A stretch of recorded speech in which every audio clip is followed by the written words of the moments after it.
Hey everybody, I'm Tiffany. This is The Balanced Life, Redefine Success, Redefine Fail. And today I'm talking about if you're the parent of a high school senior, listen up.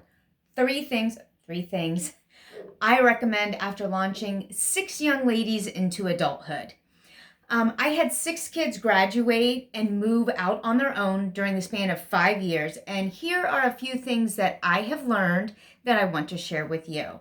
Number one, whether going to college, trade school, or career, it's nothing like it was when you were in school. Technology has completely taken over and not always for the better. Colleges are trying to act more like parents holding the kids in the last year of childhood rather than transitioning them to adulthood. And so what you find is college kind of becomes a frustrating mixture of making you responsible for everything, you as the parent, making you responsible for everything, all consequences, all figuring all this stuff out while giving you no rights. Now, this kind of happened as well when I was in school. I remember them explaining to my parents they don't have a right to our grades and things like that. But it's even more than that. I was honestly shocked when my girls started to college. Next, with job boards outside of college, so if your child decides that they want to go into career, job boards are a complete joke. It's not like when we would look in the classifieds or look for jobs even 15 years ago. They're made almost entirely of sales jobs that offer lots of false promises. And meanwhile, it's really hard to find an actual job. I found this out when I was doing some job searching here recently, just trying to get a sense of what was available in the market for a job I was considering taking on, primarily just to learn a skill that I didn't have before. And yeah, I'm inundated with non-job phone call and emails now. So also, financial aid packages make it almost impossible to help with technical or trade school, for them to go to tech or trade school unless they have a full-time job. So if they're trying to move out on their own and do a job like I did when I was in college and a lot of my peers did, it's just not the same thing.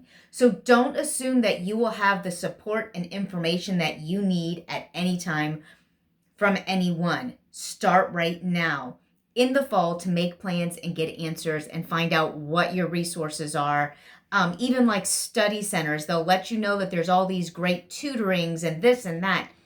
It's not what we experienced when we were in school.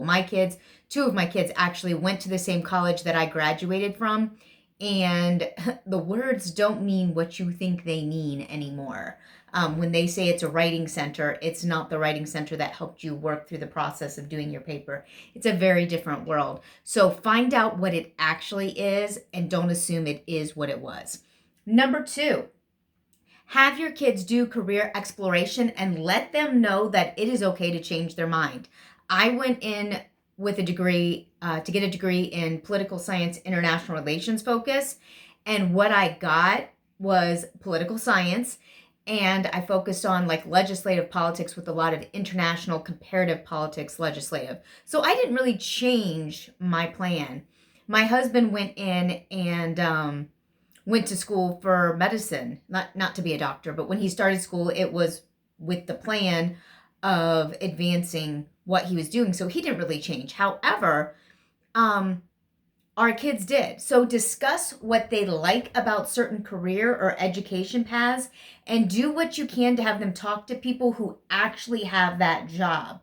Every single one of my kids changed their major, and one actually decided after a semester that they really didn't want to do the job they were in college for, and so left college altogether.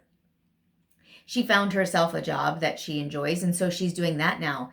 The internet doesn't really give an realistic idea of what jobs are, like when you go to work, what it is you do at that job and what you do day to day. The career days and take your child to work days are gone, and families seem to talk less and scroll more. So whereas I could go and visit my parents at their jobs, now there's restrictions on visitors because of safety and health things, and like doors are locked to places, security is really tight, and it's just not the same world.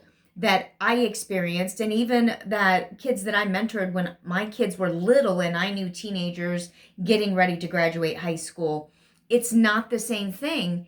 And so they have a really hard time finding out what it means to do whatever job they're talking about. So as a result, the actual day-to-day job that many people do, it's a complete mystery. And unfortunately, most colleges have so many prerequisites that there's no time for shadowing to find out about jobs. And so students are finding themselves entering a major and they're years in and they realize this isn't what I want to do with my life. I'd like to take a moment here to stop and before I go into my last thing, ask you to hashtag adulting and take a second to like or subscribe so that others can see this content and share it with other parents. I'd really like to hear what some of their experiences and your experiences are as well. My youngest graduated 2 years ago. It'll be 2 years this coming spring. And so even what I'm experiencing is different from what you had because my daughter was a junior when the lockdowns happened and had been homeschooled. So it really wasn't a shakeup for us. She was used to schooling at home, but it's so much more now the kids who started high school and didn't get to have those kinds of things that even my daughter had a little bit, my youngest daughter.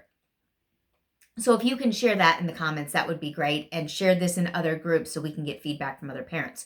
So number 3, take the time to teach your kids life skills if you haven't already. That might mean you need to learn some life skills too. While the politicians are arguing about school curriculum, you need to make sure that your kids know how to do laundry, know how to plan meals, know how to grocery shop, balance their checkbook, balance a budget, create a budget.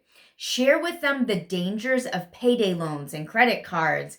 Use your life as an example of what to do and or what not to do. What have you done right? What have you done wrong? What mistakes did you make and what things did you manage to do right in spite of bad choices maybe? There's a lot that we can share and I know they won't listen to all of it and I know they won't process all of it, but I can tell you having raised this many kids that they are listening, and even if they want to try things their own way, if you've shared with them your experiences, then when they go, oops, I goofed up, they come back and say, okay, now what? And if they know that you're there and can show them and have experience, you'll be the resource instead of them going out in the wild, wild world. So make them responsible for things like cooking. I know they're busy. It's their senior year. There's a lot of fun, but it's okay to cook for yourself a few times a month from scratch, not like some boxed thing. Have them participate in grocery shopping. I did this with all of my kids, including my exchange students. Those kids know how to grocery shop. They know how to make a grocery list and put away groceries and keep track of things. Have them hear you when you're making certain financial decisions, like if you're considering moving somewhere, or for our kids, we said, this is what we'll pay towards your schooling on the room and board, period. You can go to school wherever you want. If you can come up with the resources for the tuition and fees, whether through scholarships or working or whatever, we don't care. This is what we'll contribute on room and board up to this maximum amount. And so when our kids changed their majors, they also knew it was okay because they had a clear expectation of what we would contribute. And so in doing that, they were able to participate in the financial decisions of their own schooling, but also in your own life. If you're looking at maybe buying a car or you need to replace a television set or something, let them see the kinds of things that you use when making those kind of decisions and share with them what you're doing. And you can ask them their input too. You can say, I'm not necessarily going to buy what you say, but what do you think about the thought process? Maybe not the item specifically, but share with them how you are breaking down that decision, what factors you find important and what isn't and why, to help them learn the process of successful decision making particularly for larger purchases. Even with all of this, your kids will still make mistakes. They'll change their mind. They'll do things that make you shake your head and want to scream, I taught you better than this. But they are listening, and by sharing with them and doing these things, and share in the comments below some of what you've done. If you've launched kids out into adulthood, maybe you're my parents' age and you're launching grandkids. Tell us about the things that you've done and what has worked and hasn't worked. Don't make it a time to bash your kids. We want to learn from each other.